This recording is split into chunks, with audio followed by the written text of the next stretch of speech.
Hi everyone. I hope I'm audible and visible. Yeah.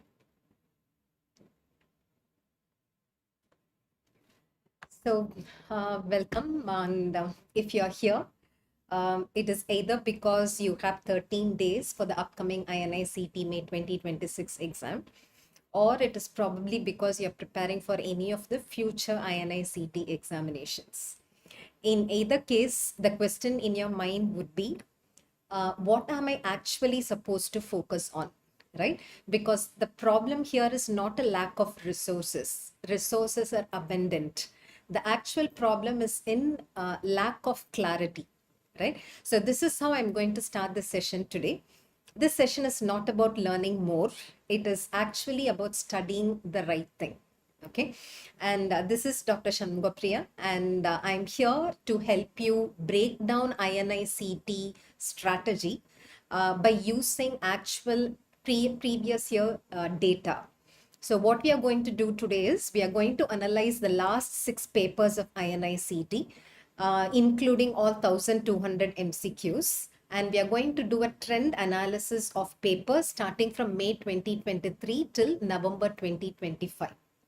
Okay, and at the end of the session you will have clarity on subject weightage. Not just that, you will also know what should you do to fetch more marks in this. I know INI-CET exam is generally perceived as a very tough examination, right? So you will have an understanding of what you need to do to fetch more marks in this INI-CET examination, and how are you going to manage your time, right? Whether it is 13 days or 6 months, irrespective of whichever stage in preparation you are in, you will have to relax now, right? You will have to relax because you're not expected to know everything. You're only expected to know the right kind of strategy to be successful. Right. So that being said, let's get started now. And before I jump onto the strategy, let us get familiarized with the battlefield. So what do we mean by the battlefield? What is the exam pattern, right? So we all know INI-CET exam paper is always about 200 MCQs to be answered in 3 hours. But the catch is this is not one full or one big continuous examination. It is split into 4 sections. And in every section, you're supposed to answer 50 MCQs in 45 minutes. The actual catch is here. You cannot go back to a section once you submit it. That is why my first request to all of you is to consider each and every section of INI-CET examination as an individual or standalone exam, right? So you should get prepared in appearing for an examination which is going to last for 45 minutes, in which you're supposed to finish 50 MCQs. And that is how your preparation strategy has to be. And this is where comes the 40-second rule. So if you're asking me, what does that mean? What is a 40-second rule? It's a very simple fact. Let me tell you this. If you're very confident, meaning if you know that for sure you can exclude 3 choices, you know the right answer, then try to finish that MCQ in 20 seconds. Okay. On the other hand, if it's an MCQ where you're able to exclude only 1 choice or 2 choices, you're not very sure about it, give yourself a maximum of 40 seconds, not beyond 40 seconds, right? Give yourself a maximum of 40 seconds. In that 40 seconds, do intelligent guesses as much as possible. Try to arrive at a possible right answer. Mark it. At the same time, also flag it, right? You'll have to flag it for revisiting. And all this will have to be completed within 40 seconds. That's why I told you it's a 40-second rule. If you follow this 40-second rule, then you would have finished all 50 MCQs in the first 35 minutes. Out of 45 minutes, within 35 minutes, one round of you looking at all MCQs would have been done. And what are you supposed to do in the last 10 minutes? This last 10 minutes is for a review. What will you review? You will review those questions which you have flagged, right? So that will give you ample time to think, ample time to do intelligent guesses. That will give you a next level of confidence for you to be able to answer all 50 MCQs. So have in mind whenever you're appearing for a section 4, right? 4 section paper, where in every section you're given only 45 minutes. Follow the 40-second rule. You're not spending more than 40 seconds for any MCQ, right? Beyond that, you're going to flag it. You're going to come back and review. Okay, so this is about the 40-second rule. Now let's look at the trend that I've analyzed in the last 6 papers, right? So the trend analysis, instead of we directly jumping into subject-wise weightage, what I'm going to do first is, as you all know, in the field, there is usually a perception that INI-CET exam focuses on preclinical and paraclinical subjects, right? Let's try to find out if it's real or is it a myth? Okay, so I've classified all subjects into 4 categories. Preclinical subjects, of course, would include anatomy, physiology, and biochemistry.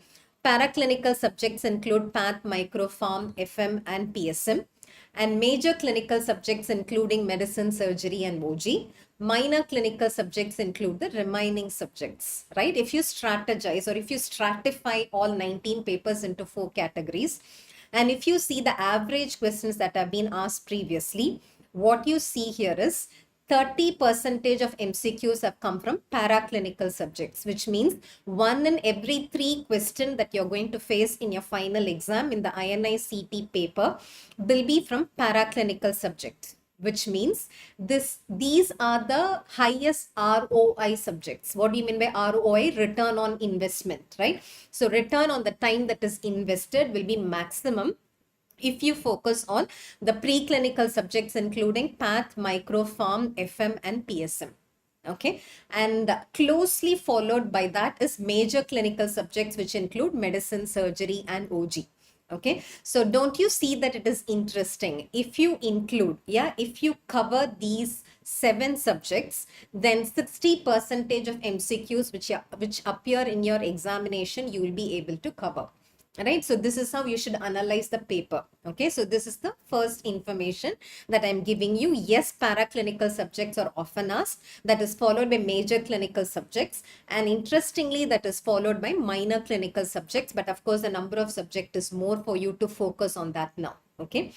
Now coming on to an interesting trend, right? Interesting trend in terms of type of MCQ that is being asked. So if you look at this slide here, do you see that the number of one-liners, right? Number of one-liners that used to be asked was around 50 before.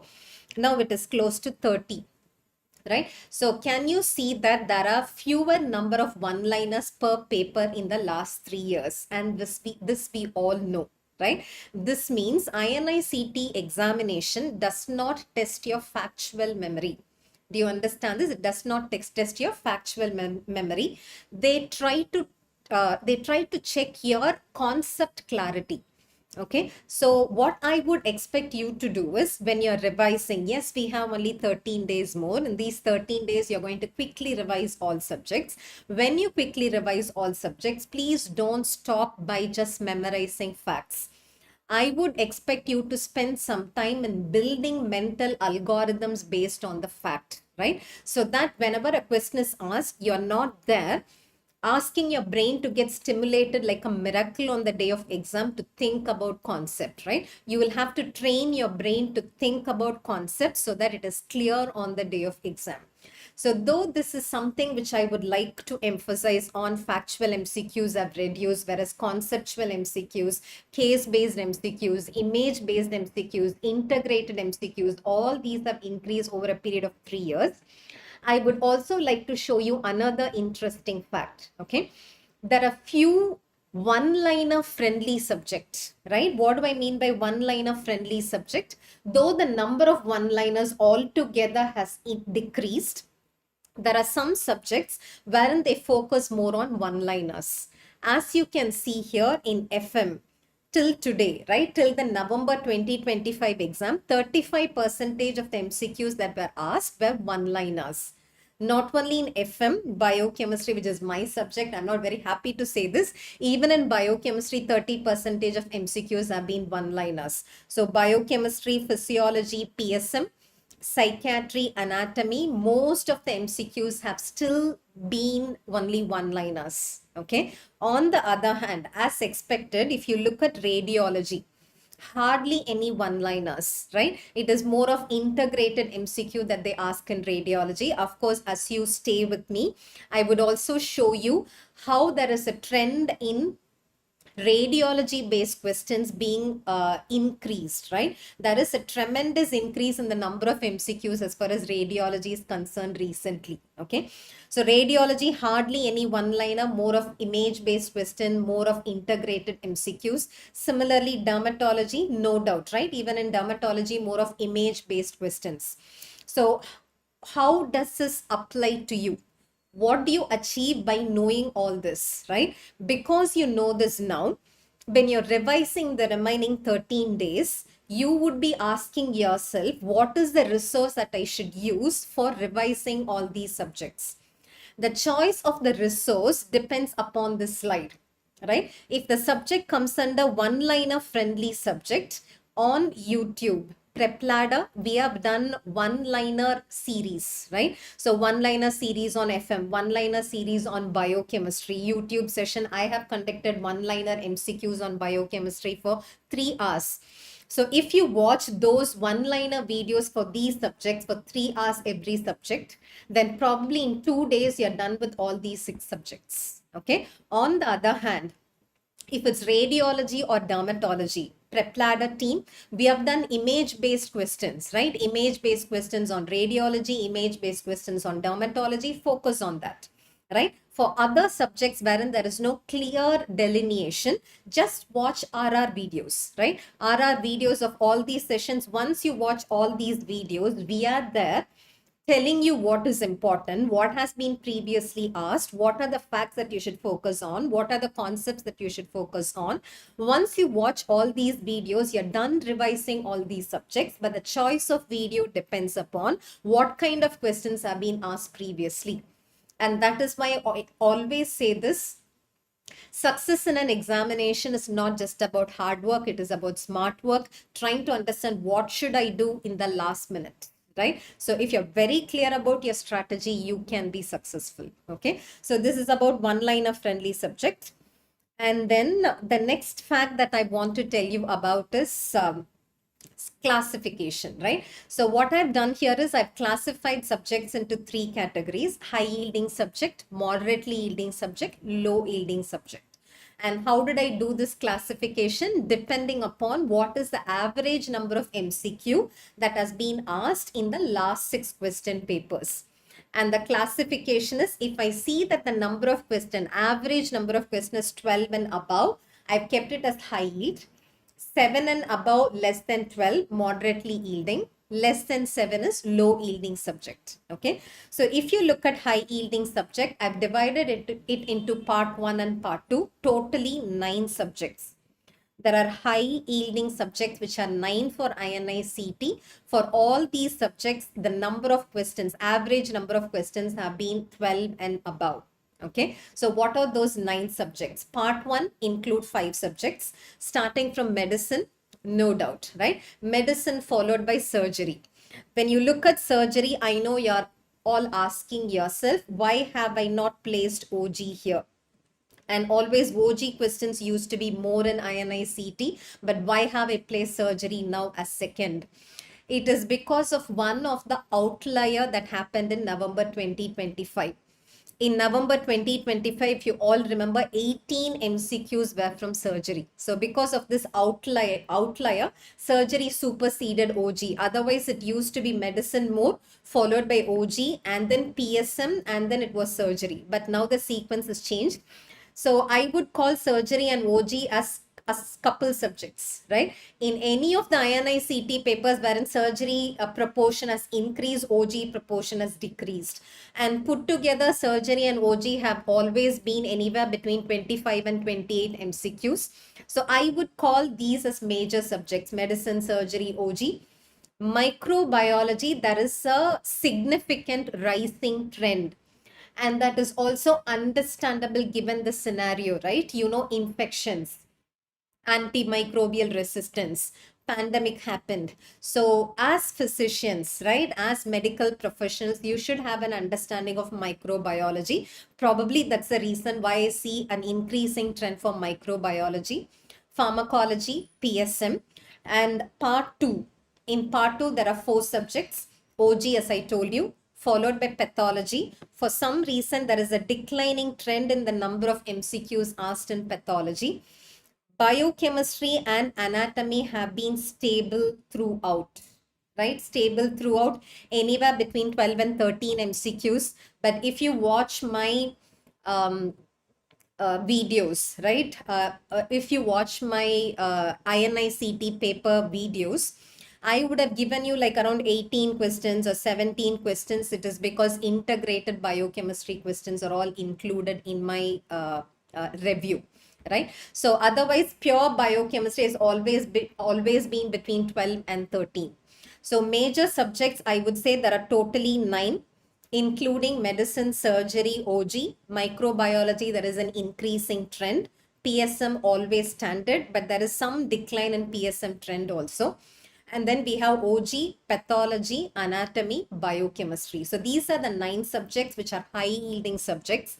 If you don't have much time, if you have limited time to revise as you are at the current state, I would say finish revising all these 9 subjects by watching respective resource videos. Okay, at this point in time, please do not sit and read from a book. When you start reading from a book, either your 20th notebook or from a book that is given by any of the platforms, you will not know where to start and where to end.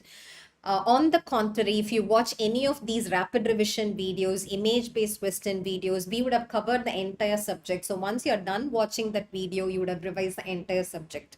So that's a shortcut that I'm giving you. Apart from this, I will also ask you to do one more thing. Wait for 5 more minutes. So this is about high yield subjects. Okay. Now coming on to moderately yielding subjects, there are 6 moderately yielding subjects. Pediatrics, as far as INI-CET is concerned, I would say has been totally stable.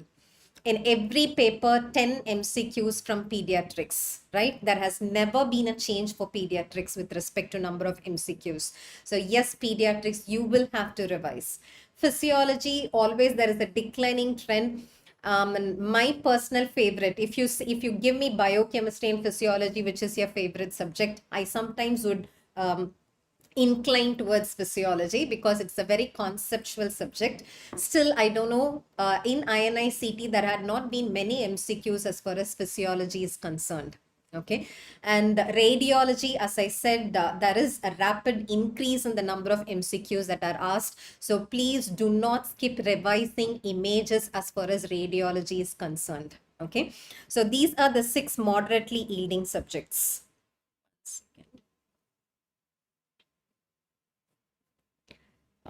I'm sorry, I did not see. Yeah, I will definitely do something like this for FMG as well. Students don't get distracted, don't get deviated, or don't get demotivated particularly. There is always a way, right? There is always a way. You have 13 days, right? You might think I have only 13 days. I would ask you to look at it with a different perspective. You have 13 long days and you have ample number of resources which are available. Even if you start now, there is a possibility of you getting a decent rank and a decent mark. It is just that you should not be demotivated at this point in time. Okay, so these are the moderately yielding subjects. And then coming on to low yield subjects, yes, FM. But about FM, as I told you, more of one-liners.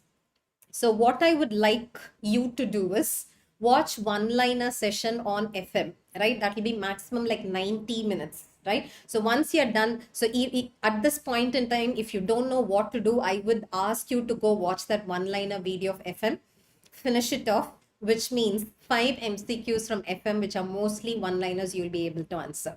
Dermatology, IBQ videos. Okay, so psychiatry, anesthesia has been the least all over the years. Okay, so this is how I have classified.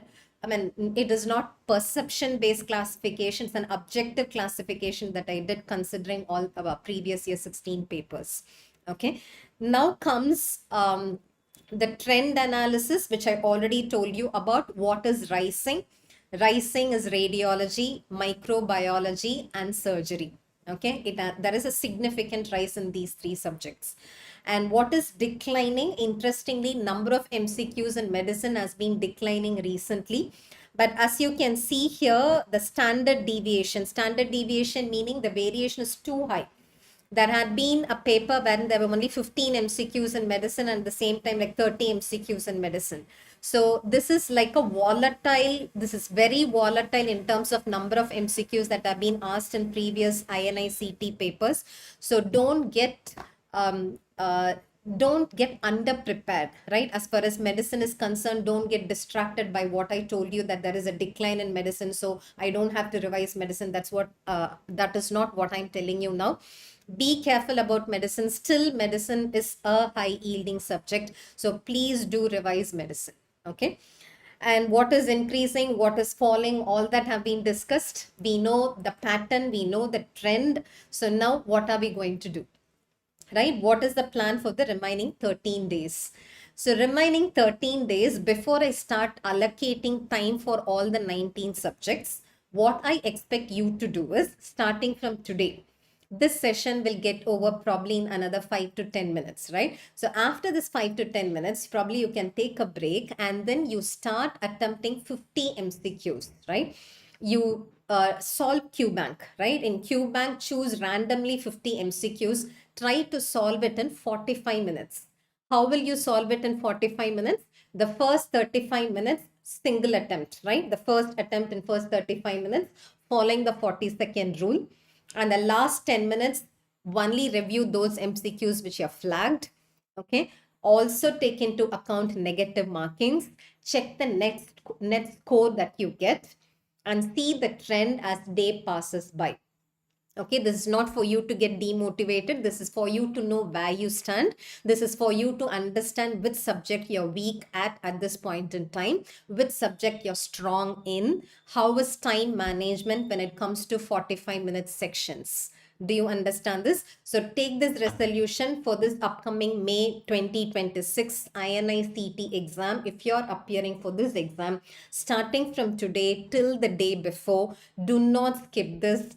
Write a paper with 50 MCQs in 45 minutes. Follow the 40-second rule. Check the net score. Review all those MCQs after that. Keep doing it day in and day out till the last day, and then see how you're able to manage the time on the day of exam. Okay, this is point number one that you should do. Okay, and then about how to allocate time. Major subject, right? High yielding subject. Out of the 9 subjects, I said part 1 and part 2. Part 1, all subjects will deserve 1 day, right? Part 1, what is part 1? I said medicine, surgery, microbiology, pharmacology. So all these subjects 1 day. And what are you going to do in that 1 day? Quick revision of your 20th notebook. Watch any of the videos that you find to be resourceful at this point in time for that subject, right? You can choose LRR videos, or you can choose image based questions, or you can choose one liners. But I would recommend that you make a choice of these categories based on your understanding of the subject that I told you just now. Choose a video, come out of the FOMO mode. What is FOMO? Fear of missing out. As you're watching this video, don't get demotivated saying, okay, I should be watching another video. Why am I watching this video? Be mindful as you're watching that video. Be mindful as you're revising your 20th notebook of that subject. So you have to be mindful throughout the day as you're working out all these subjects. Okay. So 1 day a subject for medicine, surgery, microbiology, pharmacology, apart from you working out the 50 question test. Okay.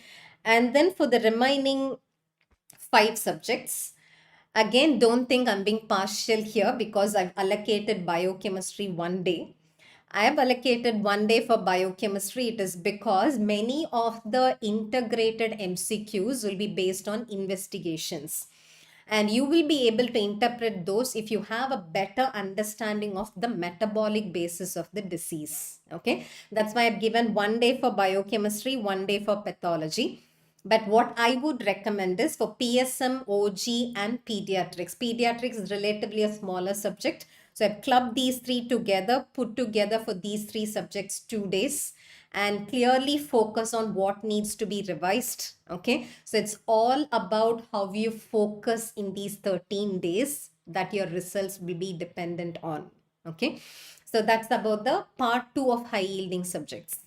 And then the last few days, right? The last few days, the remaining subjects, moderately yielding and low yielding subject, I would say for anatomy, physiology, and forensic medicine. Again, forensic is a small subject. I've clubbed it with anatomy and physiology, finish it in 2 days. Okay.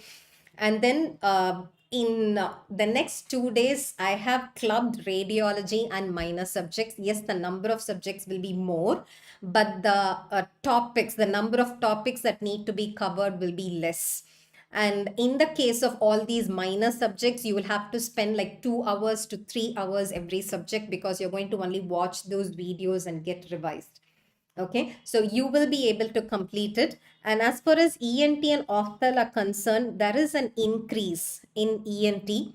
And Ophthal in November 2025, for some reason, the number of MCQ is too low. So these are also like volatile subjects. Sometimes they keep increasing, sometimes the number keeps decreasing. But I would say you can quickly revise. Most of the videos available are maximum 2 hours. So watch one video, revise all topics. Okay, and the day before examination, again, you're not skipping the 45 minutes test.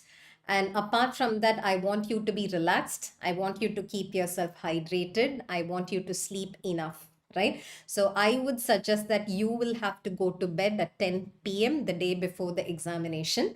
Apart from you working out the 45 minutes test, reviewing all the 45 minutes test that you've done till now. Okay, so that you keep revising all subjects. And then if you wake up the next day, you will have clarity, right? You will not be scared to attend the exam. Okay, so to summarize and tell you some 10 exam tips, it's just a summary of whatever I've told you so far. Remember, it's a 4-section exam, which you should finish in 45 minutes. So 40 seconds every question is the rule.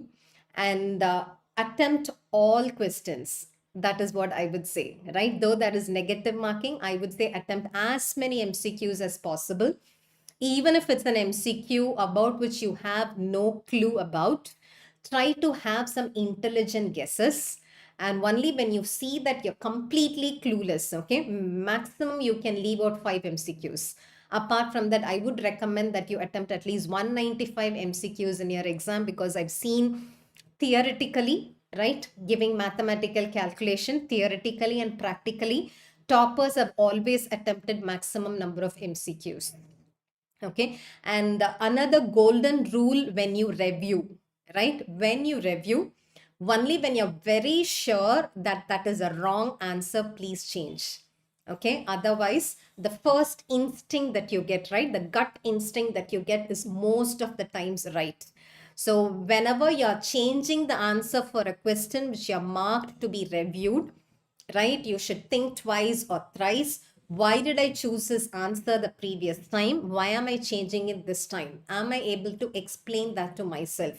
Right? Am I very sure about it? Only after that you're changing it. Otherwise, gut instincts are most of the time right. Okay. And then also remember, while preparation, about the type of subject that you're revising, right? If it's medicine, it is concept clarity that is required. So don't just memorize facts when you're revising medicine, right? For example, you're learning about congenital adrenal hyperplasias, or you're learning about ECG, right? So always try to reason out why this diagnosis is made. What is this management? If this is the management for this case scenario, what will be the management when there is a slight change? So this is called as training your brain to think, right? So that is applicable to medicine. Whereas if it's radiology, you're going to revise images, right? This is applicable to dermatology as well. And if it comes to surgery, again, concept clarity is required, right? Staging of carcinoma, management based on staging. So whenever you see a question on stage 2A, you should immediately think, what if this is changed? What will be the management, right? So always connect all dots and try to think in a conceptual manner for subjects like medicine and surgery. Whereas if it's a subject like biochemistry, it is more of facts. FM, it's more of fact. Dermatology, it's more of image. So depending upon that, your preparation should differ. Okay. And during preparation, as I said, the 45-minute test is mandatory. Okay, so you're all on it. You have already done enough. So this is the time when you're not supposed to be anxious. Anxiety reduces productivity. At this point in time, mindfulness is what matters a lot, right? Follow the 13-day plan. Follow the time management rules that I gave you for the examination. Have in mind negative marking, but at the same time, also remember maximum number of questions should be attempted, right? So you've got it. I'm sure I'll meet you all on the other side with flying colors, right? So thank you. My best wishes.